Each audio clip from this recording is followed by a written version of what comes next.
আসসালামু আলাইকুম রহমতুল্লাহ। সকল প্রশংসা আল্লাহ তাআলার নামে। আপনাদের দয়ায় আমি আলহামদুলিল্লাহ ভালো আছি। আপনারা সবাই ভালো আছেন অবশ্যই। আপনাদের সবার জন্য দোয়া করেছি ইনশাল্লাহ। পবিত্র মক্কা নগরীতে কাবা শরীফের সামনে ইনশাল্লাহ সকল মুসলিম জানার জন্য দোয়া করেছি। আমার শুভাকাঙ্ক্ষীর জন্য দোয়া করেছি। আমার বন্ধু বান্ধবের জন্য দোয়া করেছি, দীর্ঘায়ু কামনা করেছি।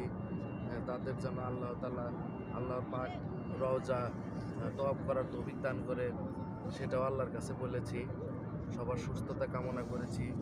আল্লাহ তাআলা যেন সবার মনের আশা পূরণ করে, মনের পেরেশানি দূর করে দেয় ইনশাল্লাহ। আমার শুভাকাঙ্ক্ষী সবারই আল্লাহ তাআলার কাছে চেয়েছি যে তাদের হায়াতটা যেন আল্লাহ বৃদ্ধি করে দেয় এবং পবিত্র মক্কা শরীফ তওয়াফ করার তৌফিক দান করে। আমরা এখন অবস্থান করছি সোনার মদিনাতে। মক্কা থেকে রওনা হয়েছি বেলা 12টার সময়। এখানে এসে পৌঁছেছি 6টা 35 মিনিটে।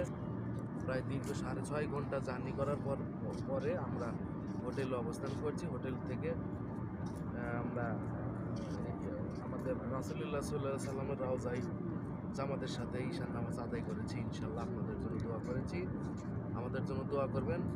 আপনারা ভালো থাকবেন এই দোয়াই করি ইনশাল্লাহ। আর আপনাদের আমন্ত্রণ জানালাম আল্লাহর পাক দরবার এবং আমাদের রাসূলুল্লাহ সাল্লাল্লাহু আলাইহি সাল্লামের রওজা আপনারা এসে জিয়ারত করে যাবেন, এই আশা করে আমি আপনাদের সবার সুস্বাস্থ্য কামনা করছি। আসসালামু আলাইকুম।